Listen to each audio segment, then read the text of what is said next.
Sudah, dokter? Ya, sudah mulai masuk. Oke, saya serahkan ke moderator. Silakan mulai menyambut peserta yang sudah hadir.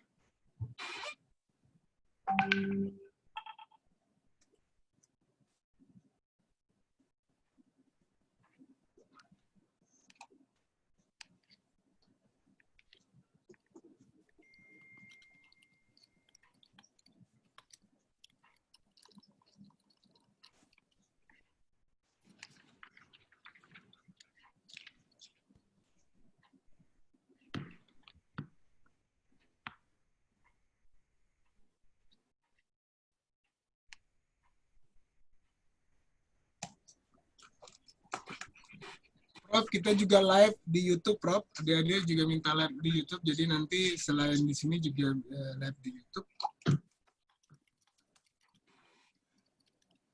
Link YouTube-nya sudah saya share di layar kita juga, itu akan ada link YouTube-nya kelihatan di atas. Oke, karena sudah saya share, saya serahkan balik ke Rania untuk meneruskan. Ya. Dr. Boy, Ya, Prof. Ya, Prof. Kalau bisa semua kegiatan webinar itu sampaikan ke UPD, maksudnya supaya diupdate aninya. Jadi profilnya masuk situ di websitenya UPD. Baik, Prof. Jadi supaya itu berubah setiap hari, setiap jam berubah ya. Website kita selalu jadi update ya, Prof. Baik, Prof. Ya, di update. Misalnya ini juga hari ini tadi ada 2 webinar tadi itu. Jadi nanti sore ada juga webinar. Baik, Prof. Saya langsung menghubungi. Karena nanti sekarang ini penilaiannya dari Universitas Airlangga bahwa webinar FK ini tahun 19 itu agak menurun. Biasanya juara 1. Ya, Bro. Belum juara 1, kemarin juara 2. Ya, jadi biasanya selalu juara 1 untuk juara web itu di FK paling bagus di antara yang lain. Tapi untuk tahun 19 nomor 2. Sebelum nomor 1 sebelumnya ya. Baik, Prof. Ini mungkin karena kurang informasi aja, Prof. Sebenarnya kegiatan kita luar biasa. Betul kata Prof. Jadi website juga harus diupdate. Baik, Prof. Betul. Nanti saya berkoordinasi dengan Mas Mustafa untuk update website. Paling tidak untuk acara webinar-webinar gini. Paling tidak kesimpulan apa kita sampaikan di sana. Betul. Karena link YouTube. Minimal announcement-nya lah. Pengumumannya Ya. minimal. Baik, minimal Prof. announcement-nya itu. Ya, hari ini ada ini itu minimal itulah. Berubah. Baik, Prof. Ya, kalau syukur ada kesimpulannya itu lebih bagus lagi. Tapi minimal pengumumannya paling tidak itu ada. Hari ini ada webinar apa, itu minimal itu ya. Baik, Prof. Nanti saya sampaikan. Bisa menyampaikan kesimpulannya lebih bagus lagi, hasilnya lebih bagus lagi ya. Jadi kalau bisa berubah tiap jam gitu ya. Baik, Prof. Saya nanti berkoordinasi sama Mas Agus dan Dr. Mustafa. Jadi nanti link-linknya ini ke sana. Jadi juga biar tahu kalau kita live jam berapa, jadi nanti mereka bisa update websitenya juga, Prof. Betul, ya. Itu setuju. Bagus sekali ya. Mantul, Dr. Boy ya. Iya, Prof. Selanjutnya saya serahkan ke moderator. Saya memantau dari jauh. Bismillah, semoga semua berjalan lancar. Silakan, moderator.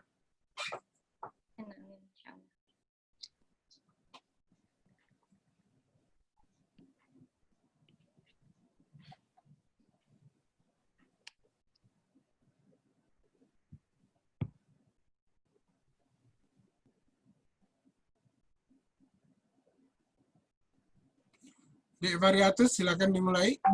Sudah jam 9. Ya.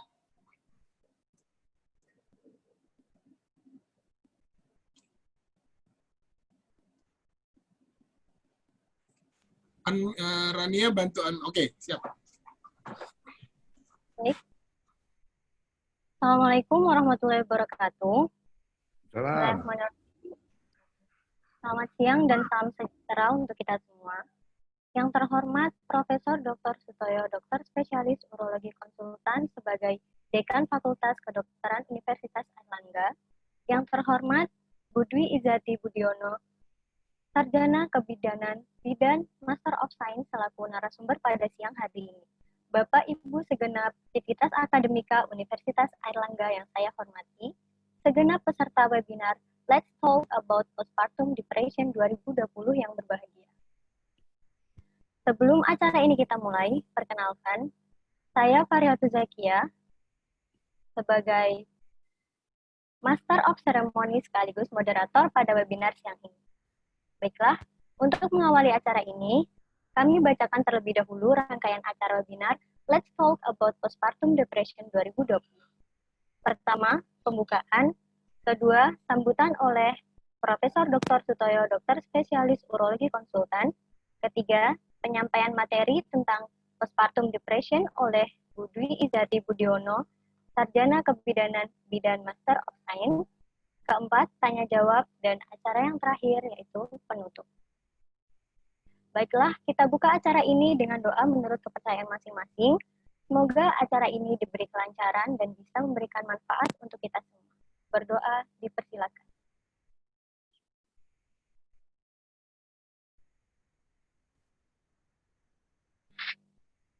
Berdoa dapat dicukupkan. Acara pertama sudah kita lalui bersama.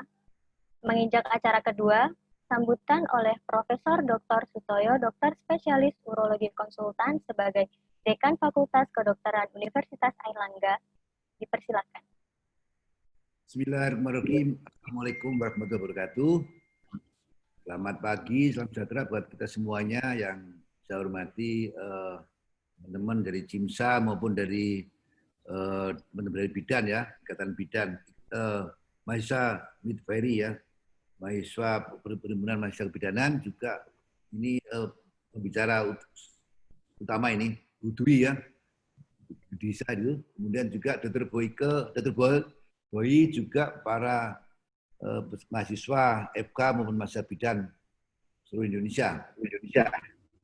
Ya, pertama-tama adalah kita bersyukur alhamdulillah karena rahmat dan karunia semua bisa hadir di acara webinar yang kita adakan pada pagi ini dalam rangka untuk memperingati Hari World Maternal Mental Health Day ya, jadi hari pada wanita setelah postpartumnya itu. Jadi topik saya kira bagus sekali, tapi dari ini adalah tentang depresi postpartum.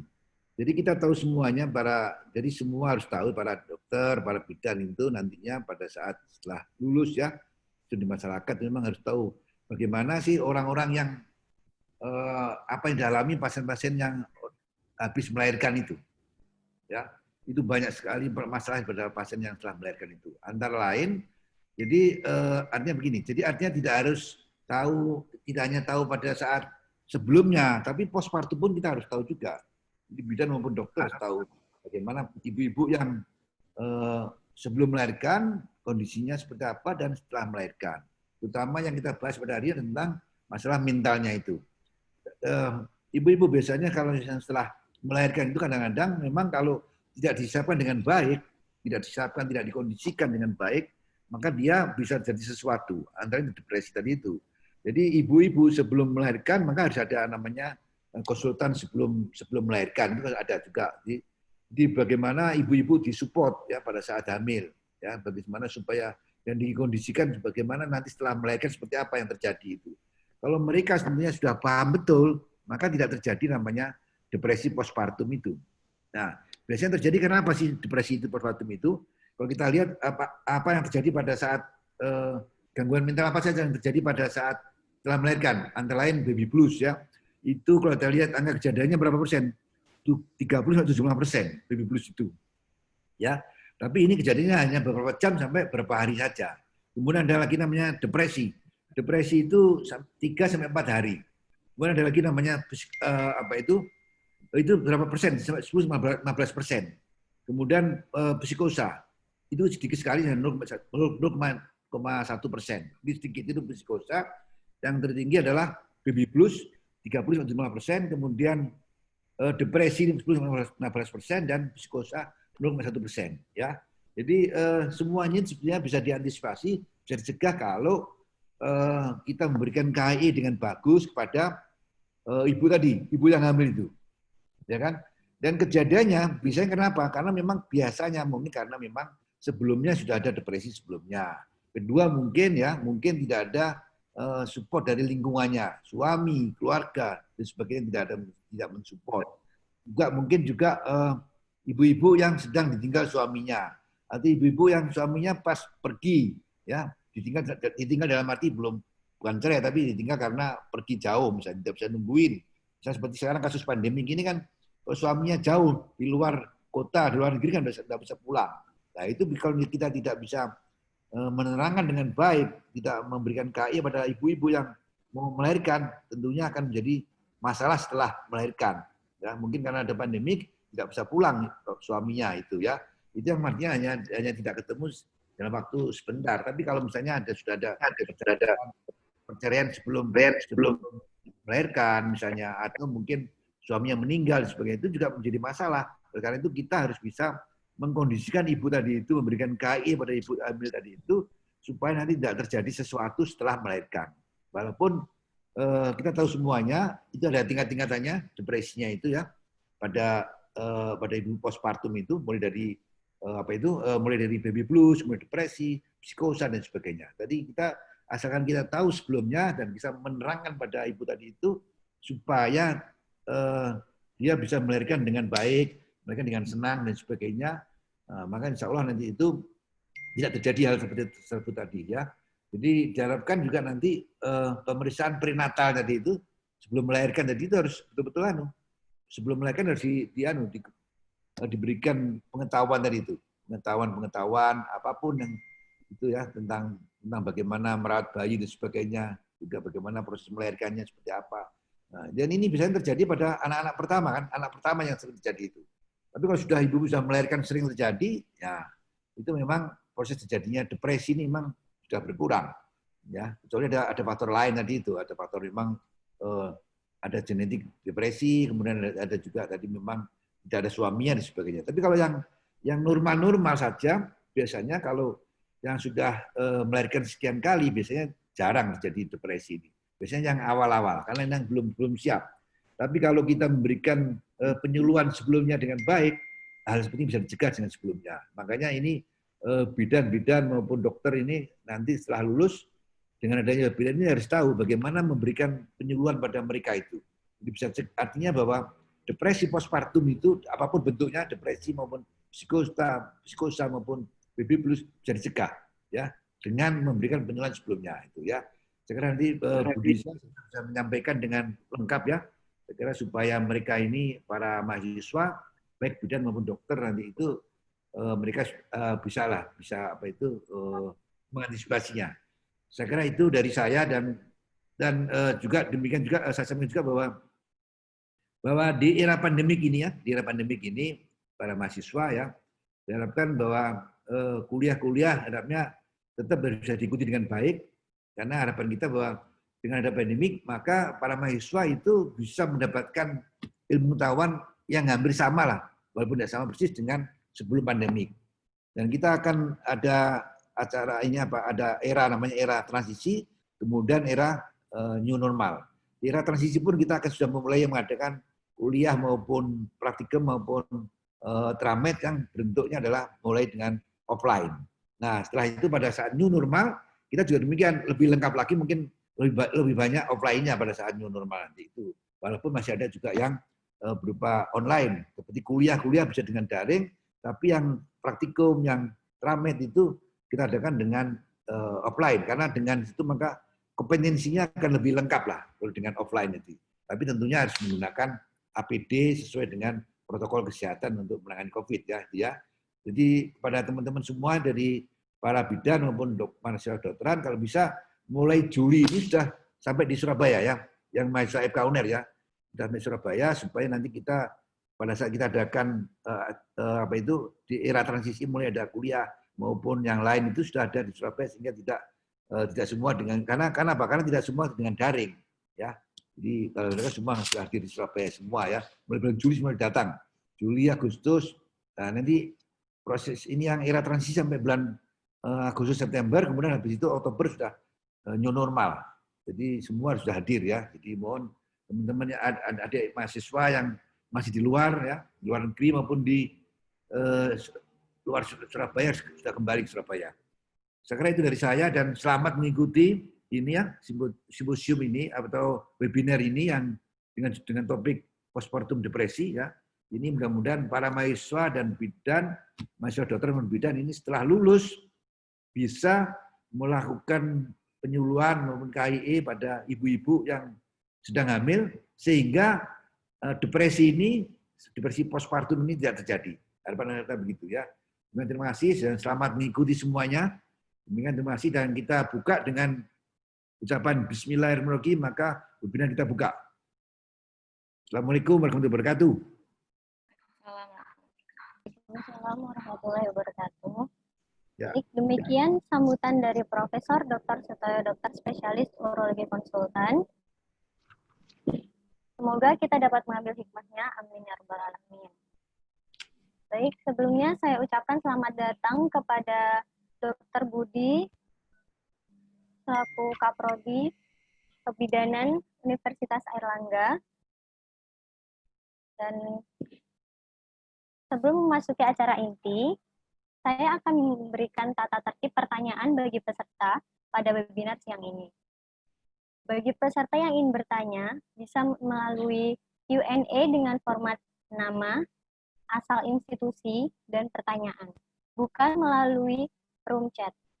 Baik, saya ulangi, bagi peserta yang ingin bertanya, bisa langsung melalui Q&A dengan format nama, asal institusi, dan pertanyaan, bukan melalui room chat. Baiklah, kita memasuki acara inti. Di sesi inti kali ini saya bagi menjadi 2, 45 menit akan dimanfaatkan oleh narasumber kita, Budi Izati Budiono, Sarjana Kebidanan Bidan Master of Science, untuk mengupas tuntas tentang postpartum depression. Beliau adalah seorang midwife, researcher, sekaligus sebagai dosen Fakultas Kedokteran Universitas Airlangga. Berikut saya akan membacakan beberapa background dari narasumber kita.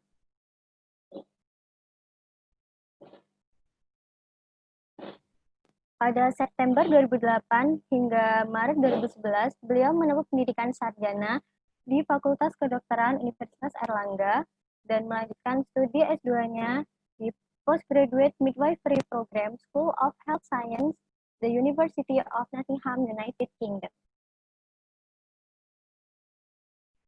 Lalu, untuk beberapa research project yang dimiliki oleh narasumber kita, diantaranya pada tahun 2020, yaitu The Inevitable Stigma of Adolescent Pregnancy, a Qualitative Study in Surabaya, dan salah satu workshop dan seminar yang dimiliki oleh beliau pada tahun 2021 yang akan mendatang adalah 32nd ICM Triennial Congress Accepted Paper for Presentation. Baik, kedua pada acara inti yaitu 15 menit, kita adakan tanya jawab. Baiklah, dipersilakan kepada Budi Izati Budiono, Sarjana Kebidanan Bidan Master of Science, untuk menyampaikan materi tentang postpartum depression selama 45 menit.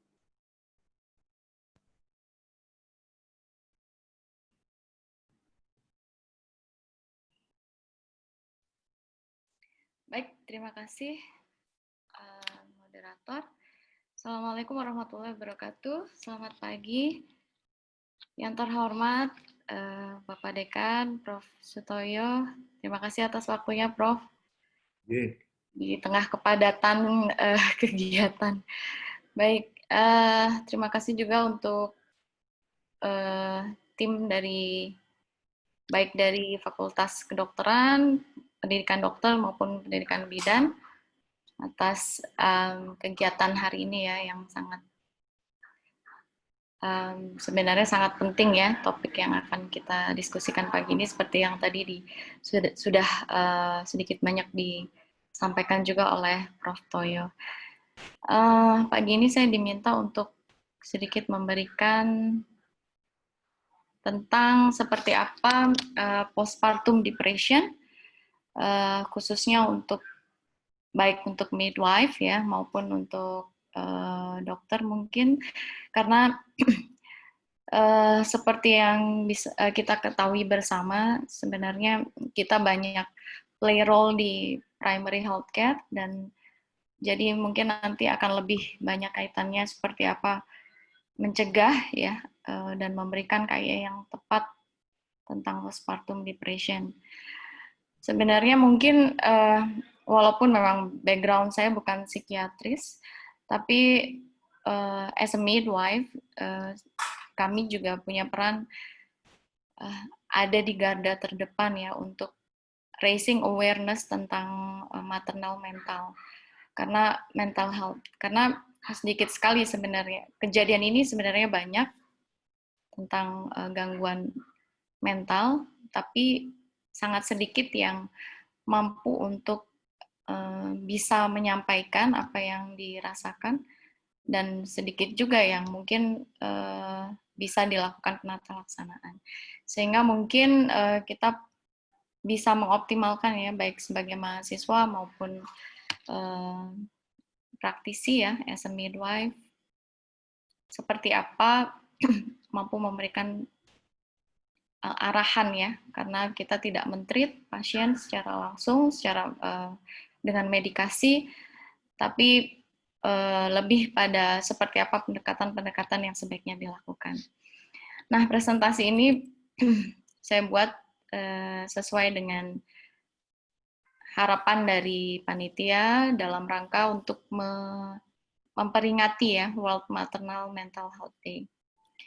Baik, slide. Kurang lebih outline yang akan kita bicarakan pagi ini ada 5 ya. Mohon maaf ada 6 maksud saya. Yang pertama kita akan bicara tentang current data, apa yang sudah banyak di-report mungkin baik global maupun lokal di Indonesia, lalu tentang secara psikologi bagaimana adaptasi yang terjadi pada masa postpartum sebelum kita nanti masuk pada depresi postpartum. Lalu brief overview tentang postpartum depression sendiri itu apa, baik definisi maupun etiologi, clinical science-nya, seperti apa karakteristiknya, yang bisa mudah-mudahan mempermudah kita ya untuk mengenali dan membantu pasien untuk mengenali dirinya sendiri sebenarnya. Lalu prognosis, dan kira-kira bagaimana, apa yang bisa dilakukan, baik untuk memprevention atau hal apa yang bisa kita sampaikan ke ibu atau perempuan ya, agar dapat membantu dirinya, baik untuk mengenali ataupun untuk berusaha mencari jalan ya, memperbaiki kondisinya. Baik, slide. Yang pertama sebelum kita bahas lebih lanjut tentang seperti apa postpartum depression, ada baiknya kita lihat data dulu tentang mental health, baik itu global maupun di Indonesia. Next. Sesuai dengan yang sudah dilaporkan oleh WHO ya tentang mental health data yang juga di-report ulang oleh Kementerian Kesehatan pada tahun 2019, menurut WHO terdapat kurang lebih 800.000 orang meninggal akibat bunuh diri. Dan jadi kurang lebih kalau di total sekitar 1 orang setiap 40 detiknya. Dan di data Riskesdas juga tahun 2018 menunjukkan terdapat 1 orang yang menderita psikosis atau schizophrenia dalam 7 dari 1.000 rumah tangga. Terdapat 19 juta penduduk di atas usia 15 tahun juga menderita gangguan mental emosional. Kurang lebih 12 juta penduduk juga di Indonesia di atas usia 15 tahun menderita depresi. Dan angka bunuh diri di Indonesia juga mencapai kurang lebih 1,6% hingga 1,8% per 100.000 jiwa. Tentunya memang walaupun angkanya 1,6%, kita tidak bisa juga meremehkan, karena kalau dilihat dari secara keseluruhan data ini, bahwa mental health tetap juga masalah yang serius yang kita juga harus concern untuk seperti apa memfasilitasinya ya sebagai praktisi. Di Indonesia memang cenderung underreport ya, karena somehow kesehatan mental ini masih kental dengan stigma dan perundungan atau bullying ya, yang seperti kita tahu. data di negara-negara maju akan lebih mudah sebenarnya untuk diakses, dan karena penelitian-penelitian yang dilakukan juga mungkin masif ya. Bahkan mungkin dalam kaitannya in midwifery ya, midwifery konteks, ada spesialis tersendiri di midwife ya, mental health. Sebagai contoh di UK kita lihat mereka diberikan seperti training khusus sehingga penelitian-penelitian secara mendalam, baik itu kualitatif maupun kuantitatif tentang maternal mental health juga sudah banyak dilaporkan. Namun ini mudah-mudahan tidak menjadikan kita halangan ya untuk tetap lebih aware dan bisa menjadikan kita motivasi tersendiri ya. Ternyata mungkin dalam khususnya untuk sebagai midwife ya, jarang kita bisa secara khusus ya taking into account seperti apa kesehatan mental seorang perempuan itu benar-benar kita perhatikan. Nah, untuk di Amerika Serikat sendiri sebagai contohnya, kalau kita lihat di tahun 2017 mereka mereport ya. Jadi 46,6 juta ya kurang lebih orang dewasa atau berusia lebih dari 18 tahun menderita gangguan jiwa. Prevalensinya lebih tinggi dilaporkan pada wanita dibandingkan pria. Nah, ini juga ada juga kaitannya dengan konsep gender dan mungkin beberapa isu feminis ya untuk mereka-mereka yang benar-benar memperjuangkan seperti apa gender equity, bukan hanya equality ya. Dan di kelompok usia penderita dilaporkan paling tinggi 18 sampai 25 tahun. Diikuti oleh 26 hingga 49 tahun, kemudian lebih dari 50 tahun. Ini membuktikan bahwa sebenarnya kejadian gangguan mental ini juga lebih banyak diderita pada usia reproduksi. Yang banyaknya juga terjadi pada masa-masa reproduksi, baik kehamilan, persalinan, maupun nifas. Baik, next. Nah, sebelum kita membahas lebih detail ya mungkin tentang postpartum depression, ada baiknya kita merevisit kembali, merevisit seperti apa konsep adaptasi psikologi pada ibu postpartum. Next. Oke.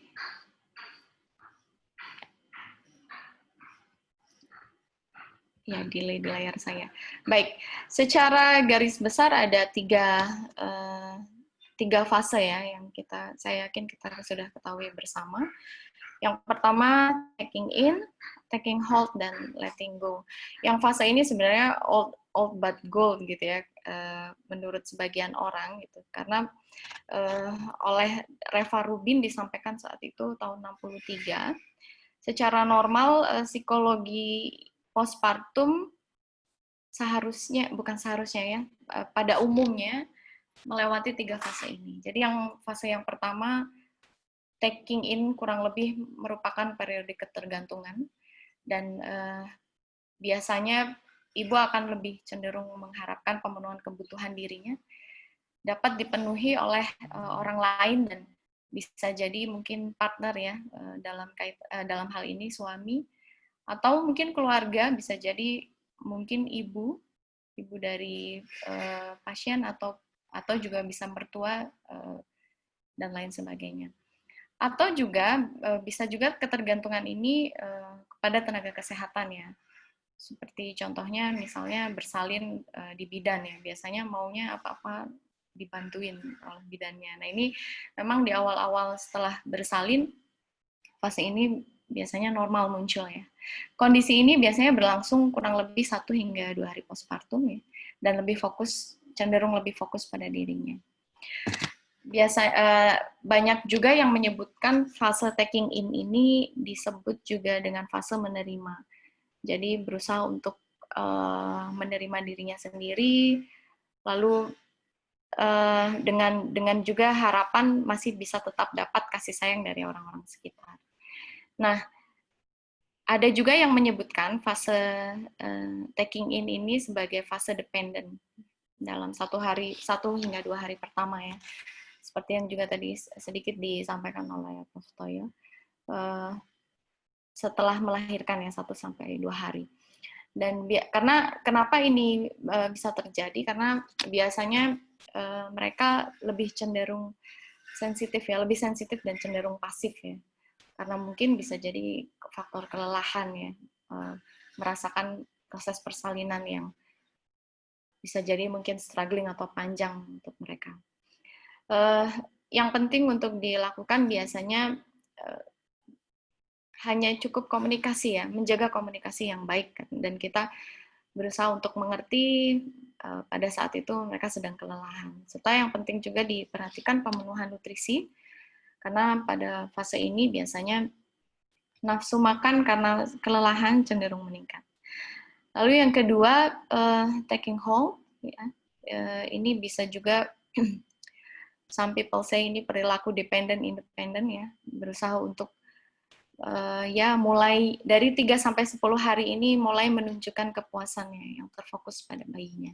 Jadi mulai tertarik ya, mulai berusaha untuk melakukan perawatan sendiri pada bayinya dan terbuka menerima masukannya, yang juga sebenarnya mudah didorong untuk melakukan seperti apa perawatan-perawatan yang terbaik untuk bayinya.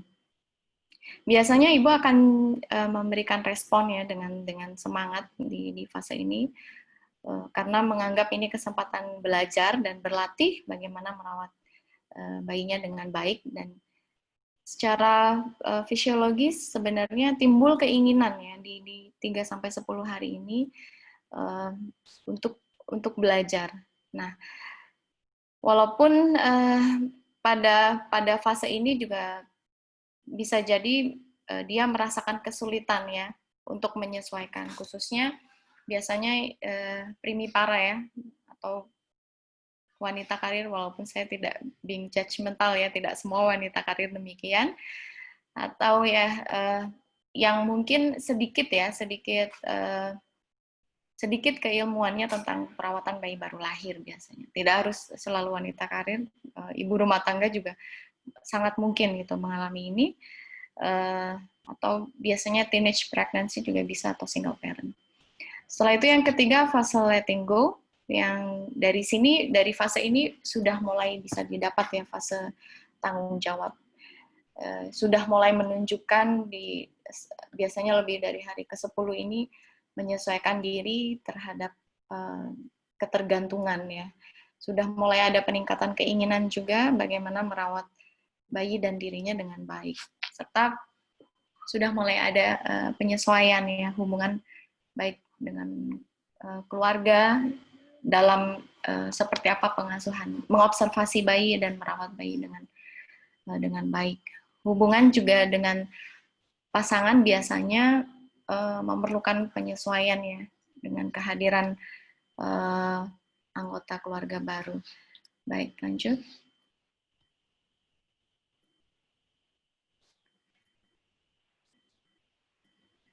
Nah, secara fisiologi sudah psikologi ya, perubahan adaptasi psikologi sudah kita bahas sebelumnya. Hanya saja memang tidak selalu 3 fase ini untuk semua perempuan bisa terlewati dengan baik. Ada beberapa juga yang mungkin mengalami kesusahan. Saya tidak bicara failed ya, karena untuk bilang failed itu juga labeling ya, yang bisa jadi apa yang kita sampaikan failed itu juga mempengaruhi kesehatan mentalnya juga. Hanya saja mungkin beberapa perempuan mengalami hal yang sedikit berbeda. Yang bisa kita kenal mungkin baby blues ya, yang umum sekali sebenarnya, baik awam juga pasti sudah pernah mendengar somehow, mungkin di sosial media juga sudah banyak disampaikan. Baby blues ini sebenarnya adalah kalau tidak dilakukan penata laksanaan dengan baik bisa berlanjut ke postpartum depression. Tapi banyak juga ya yang mungkin banyak orang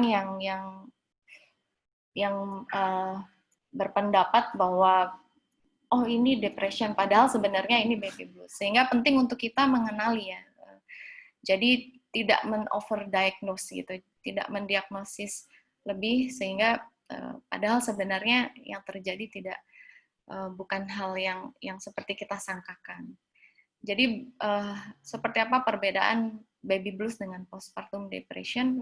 Mungkin kalau baby blues itu adalah istilah yang digunakan untuk menyebut perubahan mood ringan ya, dan perasaan cemas, lelah, dan tidak bahagia yang dirasakan perempuan itu kurang lebih 2 minggu setelah persalinan.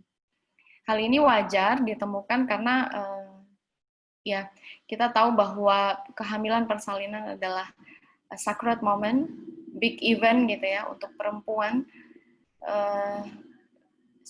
Apalagi ada transisi perubahan ya, transisi peran yang tadinya mungkin sendiri menjadi berdua, yang tadinya ya kalau sudah berdua dengan pasangan menjadi bertiga dan sebagainya. Sehingga bisa jadi ada beberapa yang struggling melakukan penyesuaiannya. Dan jika perubahan ini menetap lebih dari 2 minggu, maka bisa jadi ini dikategorikan sebagai postpartum depression. Jadi ada toleransi ya sebelum kita menyampaikan bahwa perempuan seorang ibu ini menderita depression, kita juga harus berhati-hati sekali gitu untuk menyampaikannya karena ada rentang waktu sebenarnya, rentang waktu toleransi dan seperti apa secara klinis seperti apa tanda-tandanya itu sedikit berbeda antara baby blues dengan postpartum depression. Baik, selanjutnya. Nah, postpartum depression itu sendiri seperti yang kita banyak juga mungkin baca ya. Gangguan ini adalah gangguan yang sebenarnya mirip ya depresi mayor yang terjadi pada pasca salin, yang sebenarnya bisa juga terjadi sejak minggu pertama jika memang gangguannya cukup mengganggu sejak minggu pertama hingga 3 minggu pasca salin dan bertahan bahkan dapat mencapai 3 bulan kalau tidak dilakukan penata laksanaan ya dengan baik. Nah, gangguan depresi mayor ini memiliki karakteristik utama ya yang biasanya umum disebut dengan anergia, anhedonia dan afek depresi ya atau depressed affect. Nah, di sini di anergia jelas, jadi tandanya mungkin tampak tidak berenergi, lesu ya, lemah dan tidak bersemangat, tidak lagi menyenangi kegiatan-kegiatan yang menjadi hobi atau kesenangan ya, bisa jadi tiba-tiba tidak ada semangat, yang tadinya mulai sudah tertarik dengan bayinya, tahu-tahu sudah aja malas gitu ya. Misalnya bisa punya hobi yang lain, bisa dengan mudah mendengarkan musik atau exercise atau apapun, tiba-tiba tidak ada ketertarikan lagi. Nah, bisa jadi itu tanda dari postpartum depression. Dan jelas ada satu tanda yang umum sebagai karakteristik adalah afek depresi ya. Di situ tampak kondisi tubuh dan raut wajah yang depresi ini tampak sedih berkepanjangan. Dan ini terjadi 1 dari 5 perempuan. Cukup banyak ya kalau kita lihat sebenarnya. Tapi banyak juga yang tidak dikenali karena ternyata hanya 1 pasien ya. Mohon maaf, maksud saya 1% perempuan ini yang mampu mengakses ternyata pelayanan profesional. Contohnya datang ke psikiater ya. Ketersediaan ini pun juga memang multifaktor ya, bisa karena ketersediaan layanan kesehatan, bisa juga karena banyaknya tugas yang sebagai seorang istri ya di rumah, mengurus anak, dan bisa juga berhubungan dengan budaya patriarki, karena memang tidak selalu buruk budaya patriarki ini. Di Indonesia kita memang lebih banyak budaya patriarki, tapi dalam konteks kesehatan bisa jadi mungkin ini cukup, ini harus menjadi concern, karena bisa jadi ada konsep superior dan inferior ya, sehingga bagaimana perasaan, bagaimana express feeling itu bukan menjadi hal yang penting lagi. Sudah ini nggak penting, yang penting lahir selamat ya, ibunya hidup, bayinya selamat, cukup. Padahal bukan hanya itu. Bagaimana pengalaman seorang perempuan menjalani kehamilan, persalinan, dan nifas ini penting sebenarnya untuk diperhatikan, karena akan sangat berpengaruh terhadap kualitas bayi yang dilahirkan juga, begitu. Jadi culture ini ternyata sangat juga berpengaruh terhadap kejadian postpartum depression. Baik, selanjutnya.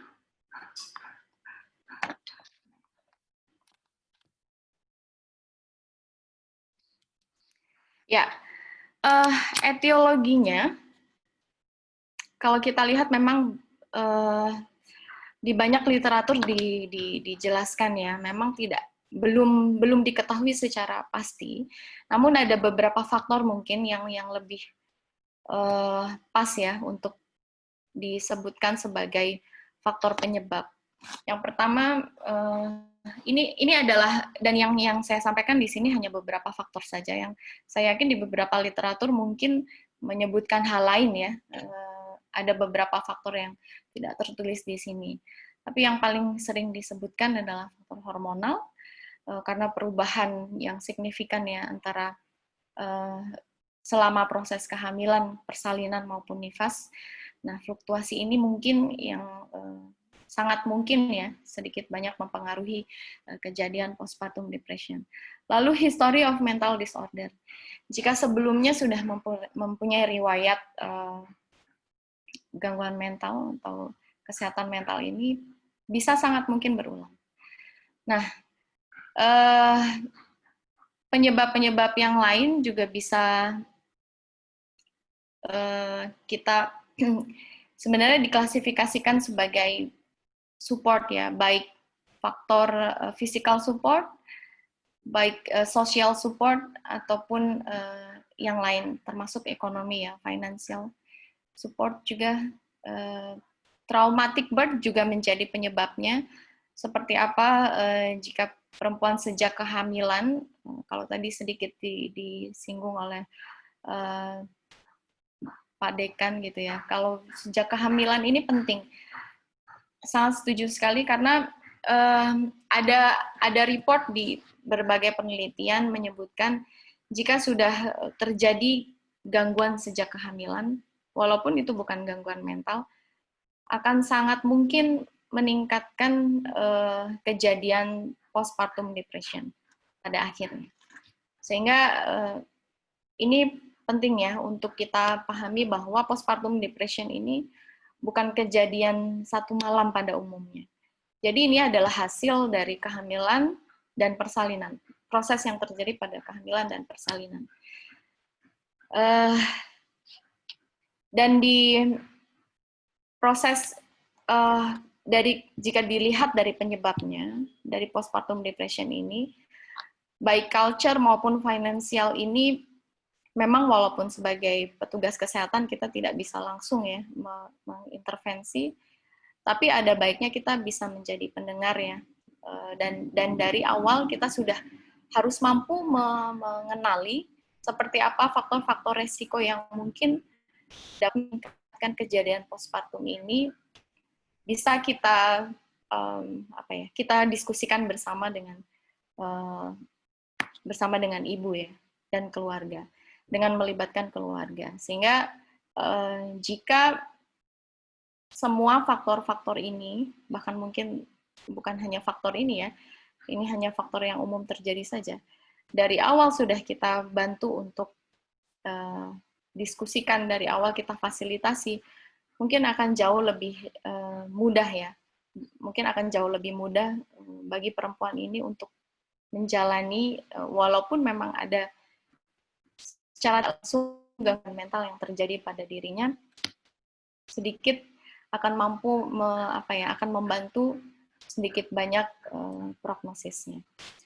Baik, selanjutnya, lalu apa yang harus kita lakukan? Baik mencegah mungkin ya, atau pada perspektif perempuan, kira-kira how to help their selves gitu ya. Jika misalnya ada beberapa hal yang mengarah pada depresi postpartum. Next. Saya mengutip, ini sebenarnya bukunya banyak sekali dan saya merekomendasikan untuk dibaca, walaupun bukan hanya untuk midwife ya, atau dokter umum yang banyak di primary healthcare gitu ya, yang bertemu langsung gitu di garda terdepan. Buku ini ditulis oleh Millie Hill, judulnya Give Birth Like a Feminist.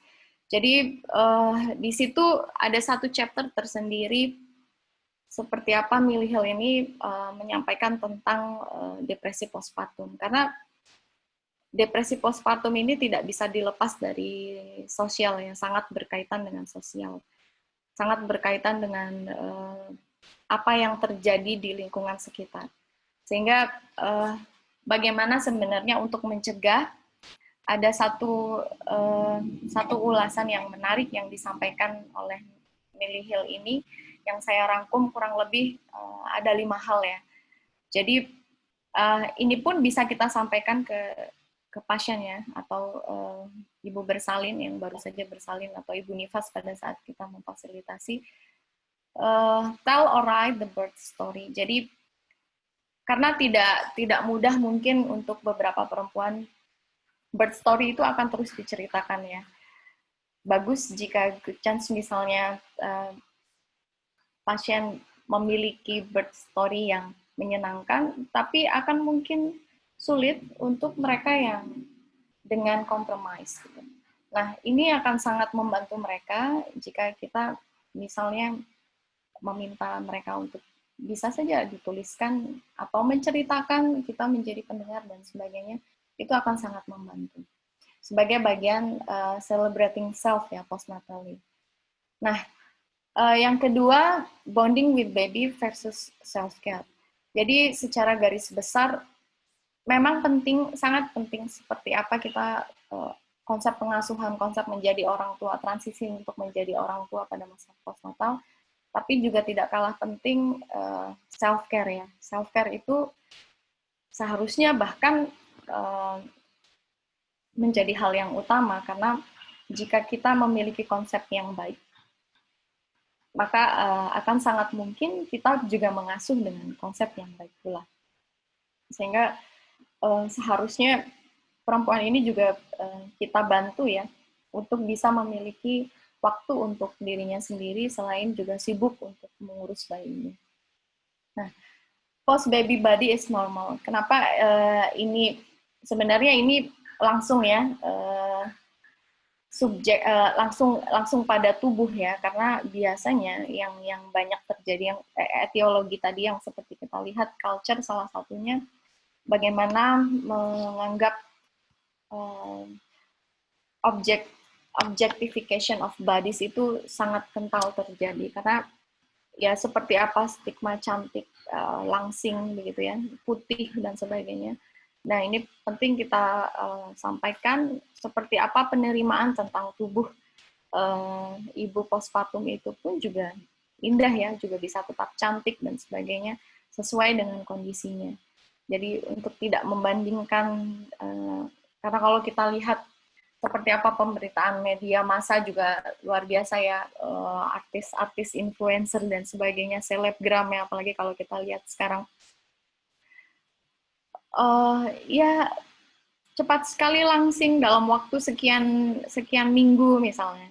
Nah, ini mungkin untuk awam yang dengan kondisi yang berbeda ya, seperti apa akses ke kesehatan berbeda, background finansial berbeda, background sosial berbeda, bisa jadi ini hal yang stressful karena mereka akan cenderung membandingkan. Nah, ini penting untuk kita sampaikan bahwa post baby body is normal. Jadi mereka senormal-normalnya diri mereka. Jadi tidak untuk membandingkan diri dengan yang lain. Nurturing food jelas ya untuk tetap gizi seimbang, makan yang ingin mereka makan sesuai dengan porsinya, dengan komposisi yang kita bisa berikan KIE dengan dengan komprehensif seperti apa kebutuhan gizi serta under the feelings. Jadi perasaan seperti apa ups and downs ya tentang saya sudah diingatkan oleh panitia 10 menit lagi lebih cepat ya. Under the feelings, jadi baik ups and itu harus berusaha untuk di-embrace dan tidak untuk ditolak. Karena semakin ditolak, menurut Millie Hill akan sangat mungkin ya memberikan efek yang negatif. Nah, menurut Journal of Midwifery, senada dengan Millie Hill ya, yang juga disampaikan oleh Mayo Clinics, kalau kita bisa rangkum menjadi satu, misalnya ini yang bisa kita sampaikan mungkin pada perempuan jika beberapa hal yang sudah mereka identifikasi mengarah pada postpartum. Yang pertama, seek professional help, jelas. Jika mungkin visiting psychiatrist, atau jika tidak mungkin ke primary health care, bicara pada dokter, bicara pada bidan, pasti nanti akan berusaha untuk di-refer sesuai dengan kondisi. Kita juga bisa manfaatkan ya saat ini telemedicine facility, jadi online semuanya, banyak juga saat ini yang memberikan fasilitas konsultasi online dan sebagainya. Lalu maintain healthy lifestyle ya, baik minum seperti apa hidrasi ya, kita perhatikan cukup minum, balanced food, mohon maaf foodnya salah ya, bukan T, harusnya D. Exercise, sleep ya, do hobbies in free time, jadi seperti apapun, baik misalnya biasanya ada beberapa orang dengan ritual tersendiri sebelum tidur dan sebagainya, itu akan sangat signifikan sebenarnya membantu kondisi kesehatan mental pada saat postpartum. Jadi tidak ada alasan, sekarang sudah jadi ibu ya, sekarang awut-awutan sajalah. Nah itu juga sebenarnya sudah stigma yang salah. Kalau sedang menyusui, mungkin butuh juga night feeding ya, untuk meyakinkan atau bisa menyesuaikan waktu ya sebenarnya. Pada saat bayi tidur ya kita tidur pada saat ya, karena biasanya bayi cenderung ada yang terjaga ya pada saat malam hari agar tidak ada gangguan tidur gitu ya. Jadi kita menyesuaikan ritme yang bayi yang sedang sesuai dengan kondisi bayi maksud saya. Lalu set realistic goals and expectation serta avoid isolation. Jadi ini penting untuk kita sampaikan, jangan sampai justru mengisolasi diri. Sebisa mungkin terbuka. Memang tidak mudah ya membuat perempuan ini bisa terbuka karena nanti kita lihat di slide berikutnya seperti apa caranya, itu akan sangat susah, apalagi mental health ini masih tabu dan bukan hal yang umum untuk dibicarakan di Indonesia. Nah, bisa juga dengan peer support ya. Saya menemukan salah satu artikel, nanti bisa dicek sama-sama. Salah satu artikel yang pernah diulas oleh Jakarta Post ya, kurang lebih tahun lalu. Sebenarnya ini menunjukkan support groups ya, atau group activities help some women ke yang lain ya, antar satu perempuan dengan perempuan yang lain. Jadi mungkin dengan mengikuti beberapa grup ya, support group seperti ini akan lebih mudah untuk beberapa orang menyampaikan, karena mungkin ada ketakutan tersendiri jika menyampaikan baik pada bidan maupun pada dokter begitu ya. Nah, seperti apa prognosisnya? Banyak direportkan ya, sebenarnya prognosis pada depresi pasca salin ini sebagian besar sembuh spontan dalam 3-6 bulan ya, setelah terapi, tanpa terapi. Namun memang sepertiga dari penderita, dari pasien ini bisa memiliki tandanya masih ada gangguan ini hingga 6 bulan pasca salin. Dan 10%-nya masih dengan gejala depresi, bahkan yang bisa mungkin bertahan hingga 1 tahun. Dan depresi pasca salin ini dapat berdampak ya yang harus kita perhatikan pada anak yang dilahirkan. Jadi jika tidak ada khususnya jika tidak ada ibu pengganti ya, maka gangguan emosional ini mungkin juga akan menyebabkan gangguan pada bayi atau anak yang sedang diasuh. Oke, next.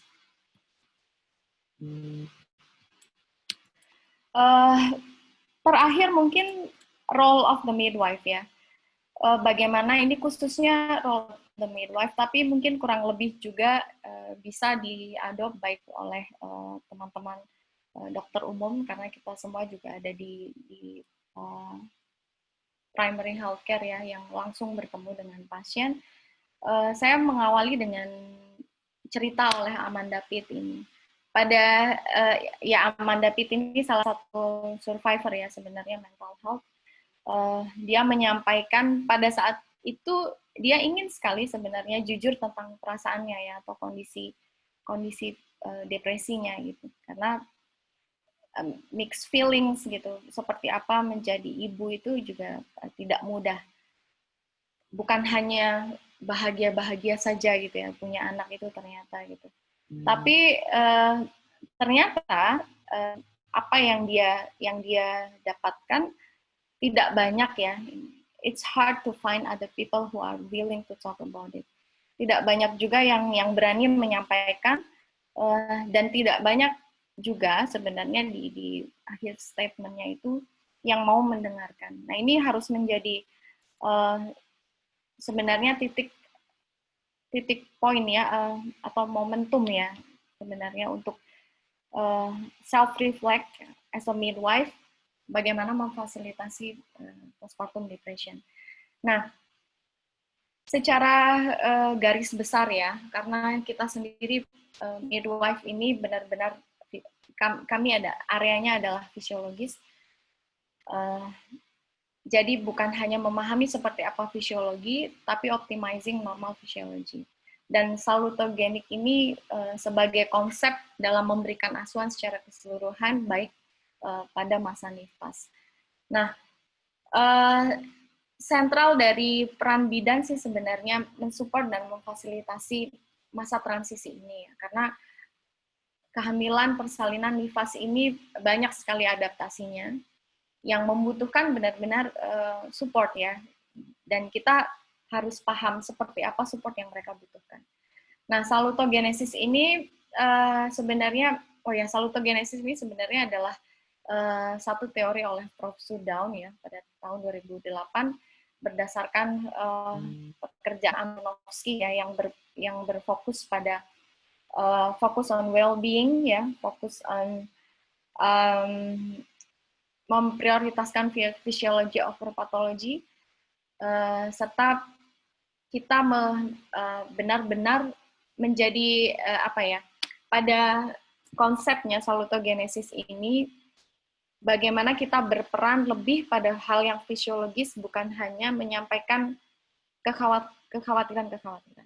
Sehingga ini dapat mengencourage kita untuk fokus pada faktor-faktor yang bisa membangkitkan ya ibu agar tidak sampai terjadi gangguan mental, dibanding hanya seperti apa kita menyampaikan kejadian-kejadian,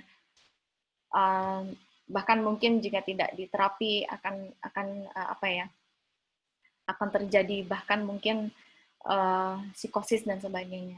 Jadi harus berimbang, informasi yang diberikan bukan hanya seperti apa membawa keburukannya, tapi Jika dia berhasil, maka apa yang mungkin dia dapatkan. Nah, itu adalah konsep salutogenesis sebenarnya secara umum. Nah, pada konteks postpartum depression, ini penting kita inisiasi sejak antenatal. Jadi, sejak first antenatal appointment ya sebenarnya, kunjungan pertama antenatal itu, dari awal kita sudah harus dengan sensitif dan systematic manner ya, untuk benar-benar mengkaji secara mendalam kondisi yang dari faktor-faktor yang mungkin menjadi penyebab tersebut. Lalu selama proses persalinan pun, kita harus sebisa mungkin menghadirkan asuhan yang individualized ya, yang sangat sesuai dengan kebutuhan secara individu, sensitif care dan benar-benar dibutuhkan oleh pasien, tidak memberikan over treatment selama proses persalinan, karena bisa jadi ini akan membawa trauma tersendiri bagi perempuan tersebut. Lalu pada periode postnatal, ini penting mungkin untuk midwife memprovide opportunity for talking each day ya. Setiap hari kita keep up dengan pasien yang pada umumnya dulu ya mungkin sekali ada kunjungan rumah, walaupun saat ini kita situasi pandemi mungkin kunjungan rumahnya kita bisa ganti dengan kunjungan online begitu ya. Tapi ada baiknya memberikan opportunity setiap hari untuk perempuan mampu menyampaikan apa yang sedang dia rasakan ya. Seperti apa perasaan menjadi ibu, dan kita pun memberikan potret secara nyata bagaimana peran menjadi seorang ibu itu bukan hanya baik-baik saja, tapi ya seperti apa challenge-nya, bukan hanya challenge-nya saja, tapi juga seperti apa indahnya begitu ya kurang lebih. Nah, jadi tidak memberikan gambaran yang hanya klise saja dan tidak berimbang antara salah satunya. Lalu kita wajib ya sebenarnya as a midwife empowers women dan juga keluarga to be aware of their feelings. Baik perasaan keluarga maupun khususnya keluarga di lingkaran terdekat maupun si ibu ya.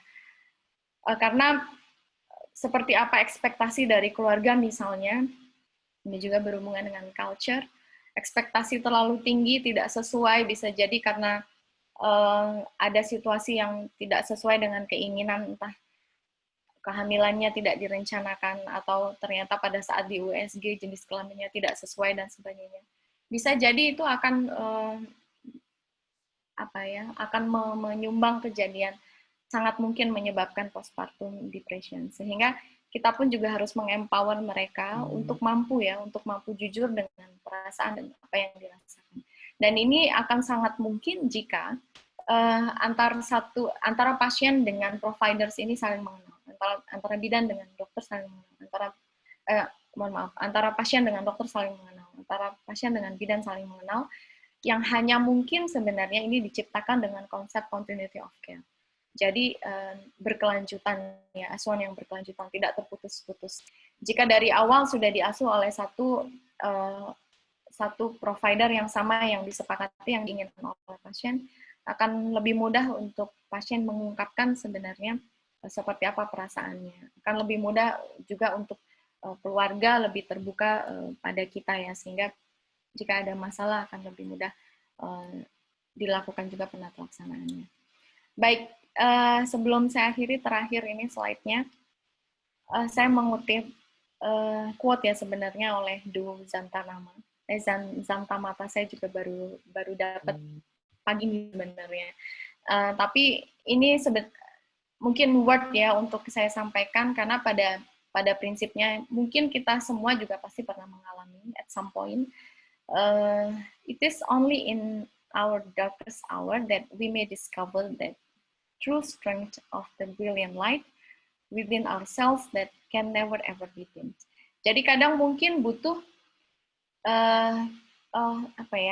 lowest point ya, atau mungkin untuk perempuan, untuk pasien kita sampaikan bahwa it's totally fine untuk merasa exhausted ya, merasa lelah, merasa sedikit tidak sanggup menyampaikan bahwa dia overwhelmed, itu it's totally fine, itu oke sekali. in order to create brilliant light ya within ourselves. Jadi untuk menciptakan yang mudah-mudahan dapat men-trigger cahaya yang ada di dalam diri kita, yang harapannya ya tidak akan bisa mungkin dipadamkan. Baik, itu saja mungkin dari saya tentang seperti apa postpartum depression. Ini referensinya. Baik, terima kasih. Saya kembalikan ke moderator. Terima kasih banyak, saya akhiri. Assalamualaikum warahmatullahi wabarakatuh. Waalaikumsalam warahmatullahi wabarakatuh. Baik, terima kasih kepada Bu Dwi Izzati Budiono, Sarjana Kebidanan Bidang Master of Science, yang telah memaparkan materi mengenai postpartum depression. Untuk acara berikutnya, tanya jawab selama 15 menit. Untuk Bu Dwi Izzati Budiono, Sarjana Kebidanan Bidang Master of Science, dipersilakan. Ya, baik. Mungkin ini akan saya ada sebenarnya pertanyaan banyak sekali ya, mudah-mudahan cukup 15 menit, tapi nanti kalau tidak kita bisa fasilitasi. Yang pertama dari kenapa tidak bergerak?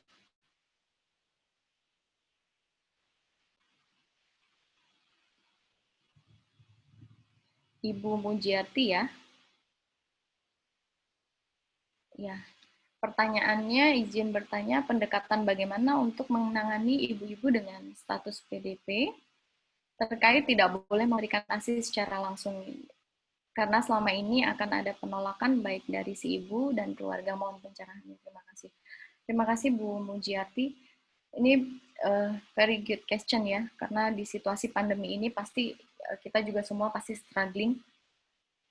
Bukan hanya mungkin di pelayanan seperti apa maternal dan neonatal ya, tapi di semua aspek, dan ini menjadi challenge tersendiri. Nah, jika ditanya seperti apa pendekatannya, mungkin kita bisa optimalkan telemedicine ya Bu ya, yang mau tidak mau sebenarnya kebutuhan akselerasi teknologi ini menjadi kebutuhan. Karena untuk mencegah, jadi saya bisa paham memang untuk mental health ini kadang dibutuhkan juga touch ya, kadang juga dibutuhkan bertemu in person ya, bukan hanya di layar gitu ya, biar bisa sama-sama saling merasakan.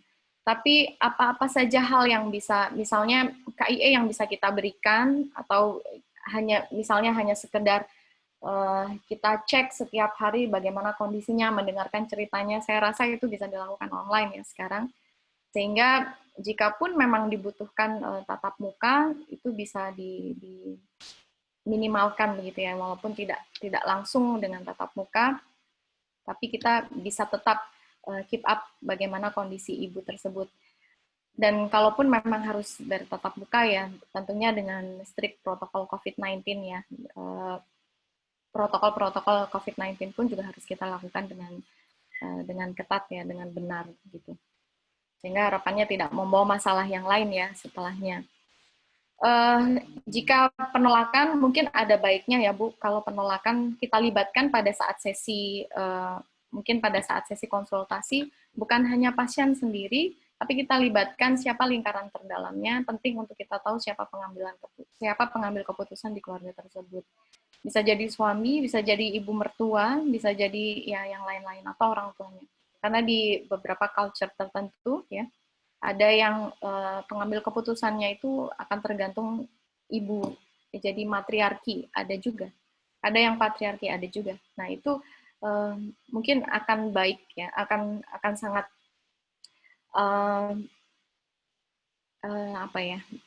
jika kita libatkan dari awal, mereka paham seperti apa kondisinya, saya yakin mungkin perlahan ya mampu mengurangi ya penolakan tersebut.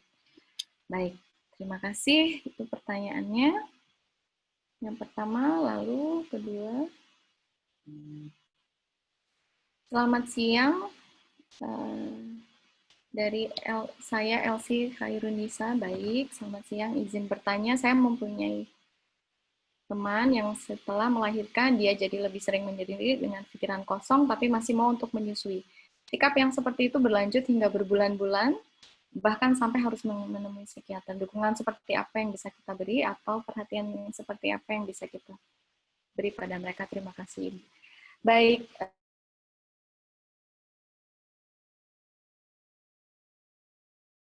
pertanyaannya seperti yang saya jelaskan tadi. Peer support itu sebenarnya it helps a lot. Sangat mungkin membantu. Jadi ini kan kalau dilihat dari pertanyaannya konteksnya ibu adalah peer ya. Jadi mungkin akan lebih baik sikap yang kita berikan tidak being judgmental. Kita coba mengerti saja mengapa dia merasakan perasaan-perasaan tersebut.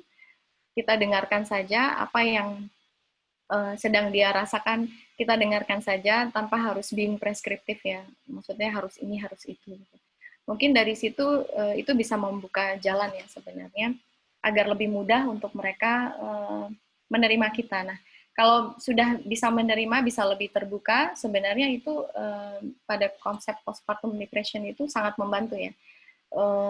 Membantu penyembuhannya juga untuk bisa kembali ke keadaan normal begitu.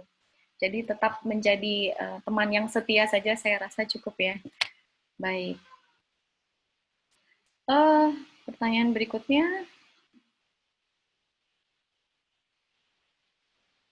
Ini sama tadi COVID.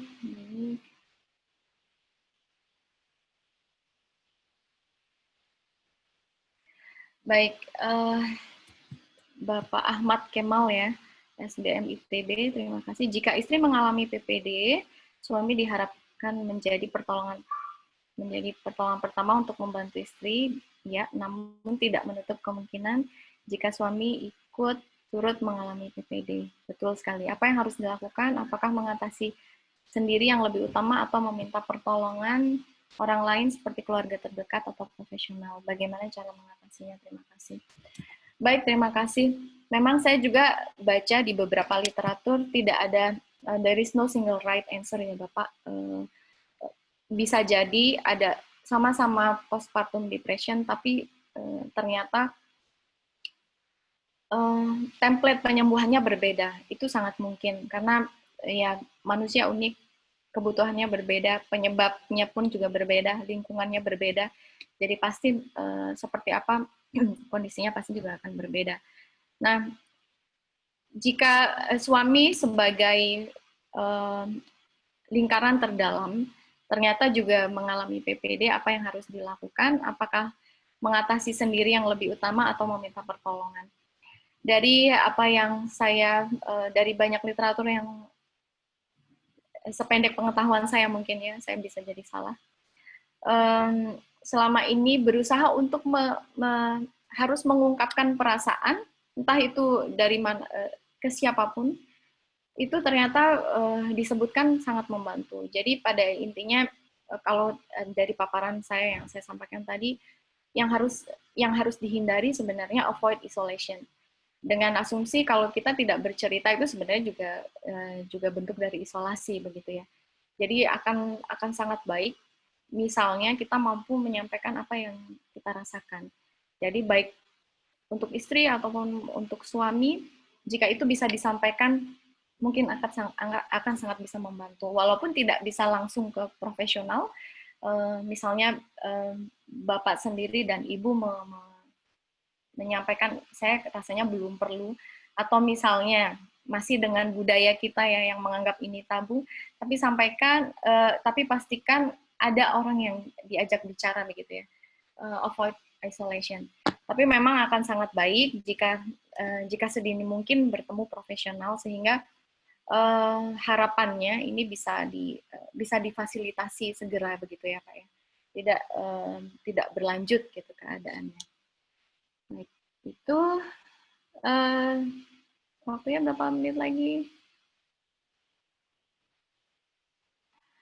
Baik, ini pertanyaan bagus dari Ratna Nurkumala. Mengapa wanita memiliki faktor resiko lebih tinggi mengalami mental health? Lalu kedua, bagaimana mengoptimalkan maternal mental health? Terima kasih. Seperti yang kita ketahui bahwa sering sekali, dan ini pun juga kalau misalnya ibu-ibu dan bapak sekalian pernah mendengar feminist movement ya, gerakan feminis itu sebenarnya untuk memang saya tidak akan membahas seperti apa kontroversinya, tapi ide dari gerakan feminisme itu adalah untuk berusaha menyamakan hak dalam konteks kesehatan, hak reproduksi begitu. Seperti apa konsep pemahaman tentang tubuh, seperti apa misalnya pada konteksnya maternal mental health, kapan dia mau hamil, kapan dia mau seperti apa, dengan cara apa dia akan bersalin misalnya, dengan siapa dia mau ditolong misalnya, itu semuanya adalah pilihan. Nah, sebenarnya kenapa lebih tinggi di perempuan, karena perempuan ini salah satu juga yang disampaikan ya di teori tersebut, perempuan dianggap lemah, perempuan dianggap tidak lebih kuat dari laki-laki, baik secara fisik maupun peran, sehingga cukup dijadikan objek saja, tidak dijadikan subjek. Sehingga ini mungkin menjadi apa ya, dan di beberapa daerah tertentu atau di beberapa tempat tertentu ya, ini berkaitan dengan culture juga. Sehingga karena perempuan ini tidak lebih mungkin tidak lebih penting ya, perannya tidak lebih signifikan begitu dibandingkan laki-laki, sehingga dianggap banyak masalah tapi tidak mampu blow up ya. Sehingga datanya ternyata banyak sekali yang sebenarnya menderita gangguan mental begitu, karena tidak mampu mengungkapkan, karena bisa jadi saya tidak mampu nih, atau support sistemnya tidak memungkinkan, perempuan tahu apa begitu ya misalnya. Itu yang menyebabkan, karena ini berkaitan erat sebenarnya dengan culture, makanya penting juga untuk kita sebagai health provider untuk memahami ya seperti apa culture, dan we're dealing with culture itu tidak pernah mudah, dan seperti apa nanti penata laksanaannya juga harus menyelesaikan root-nya begitu. Bagaimana mengoptimalkannya, yaitu tadi jawabannya ya, kita harus tahu dulu seperti apa mengoptimalkan, harus tahu dulu penyebabnya, karena faktor penyebabnya sebenarnya walaupun tidak pasti, tapi pencetusnya banyak sekali yang mungkin ya menjadi faktor resikonya. Setiap kondisi gangguan mental disorder, mental health issue ini, setiap satu kasus dengan kasus yang lainnya bisa berbeda. Jadi penting untuk kita kaji secara mendalam dan komprehensif penyebabnya apa, baru kita bisa lakukan penata laksanaan dengan baik. Baik.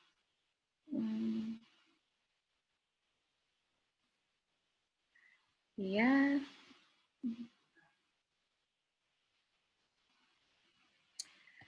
Baik, pertanyaan dari Kebidanan Sutomo ya.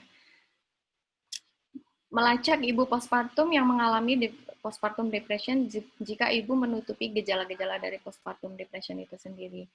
Adakah tes screening? Baik, terima kasih pertanyaannya.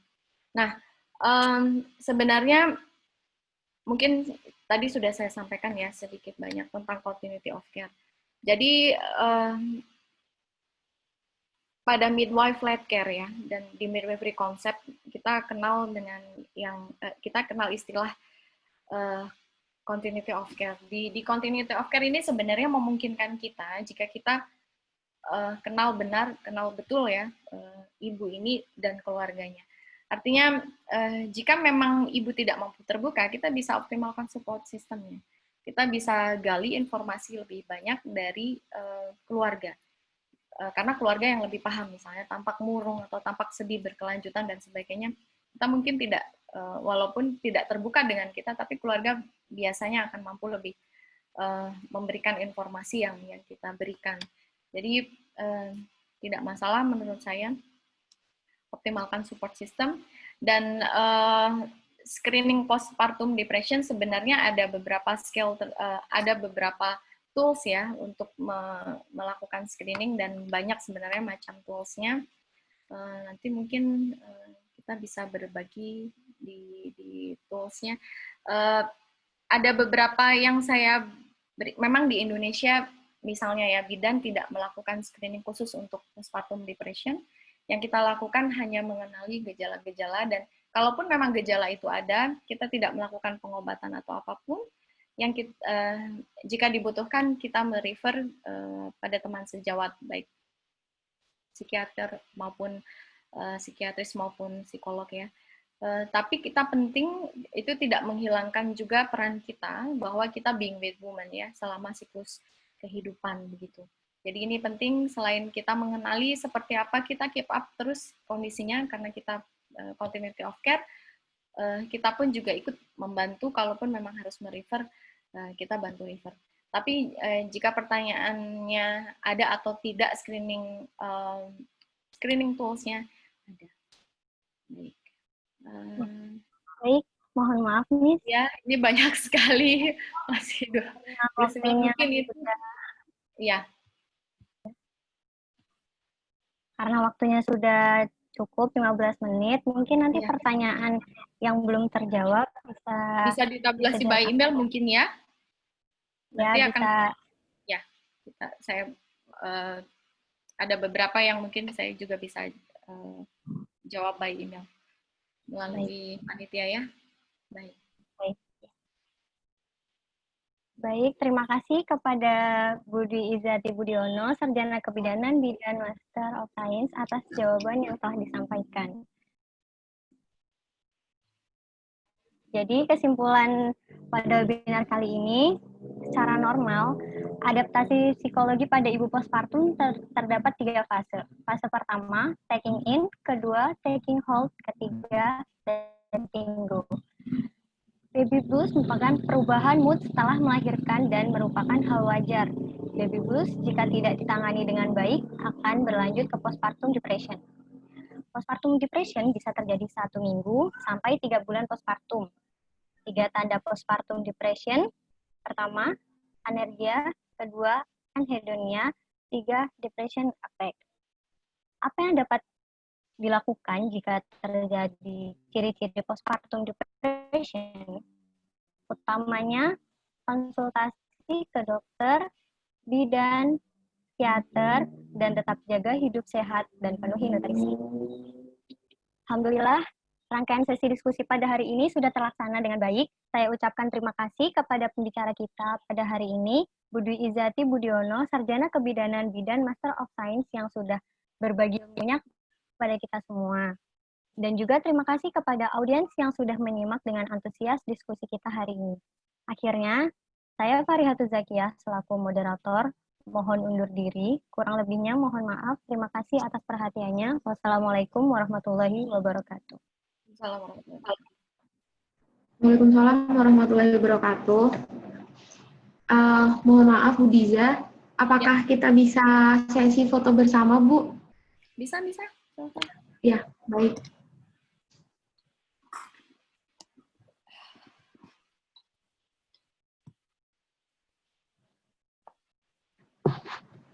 Baik, untuk dokumentasi, hitungan ketiga saya screen capture ya. Mari Prof, untuk bisa ikut foto sesi foto bersama. Ya. 1, 2, 3.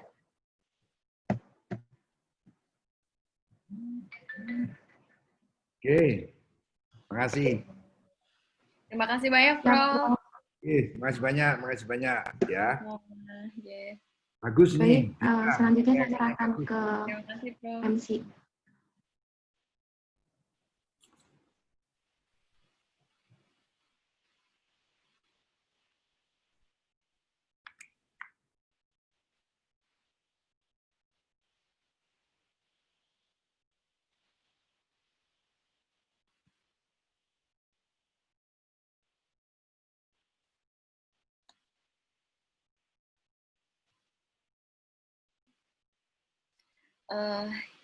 Ya. Ini sudah selesai, Mbak? Oh iya, Bu Diza, mohon maaf izin bertanya, Bu. Ya. Untuk pertanyaan-pertanyaan yang belum terjawab, itu Ya. nanti panitia list terus kami kirimkan ke email, gitu Iya, ya, Bu? mungkin itu ya yang paling mungkin ya. Jadi di list saja. Oh, Karena tadi masih banyak kayak 30 pertanyaan dan pertanyaannya juga bagus-bagus. Saya rasa difasilitasi saja. oh ya, baik, baik Bu Diza kalau begitu, terima kasih. Baik.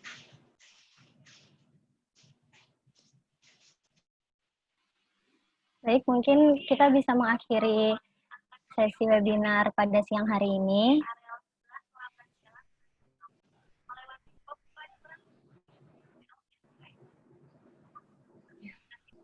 Terima kasih banyak atas partisipasinya. Saya mohon izin live ya. Baik, Miss. Baik, terima kasih Bu Diza, terima kasih Prof. Toyo, dan tim dari MESDU juga. Terima kasih sudah memfasilitasi. Iya. Mohon izin saya live, Prof. Toyo. Baik, Bu.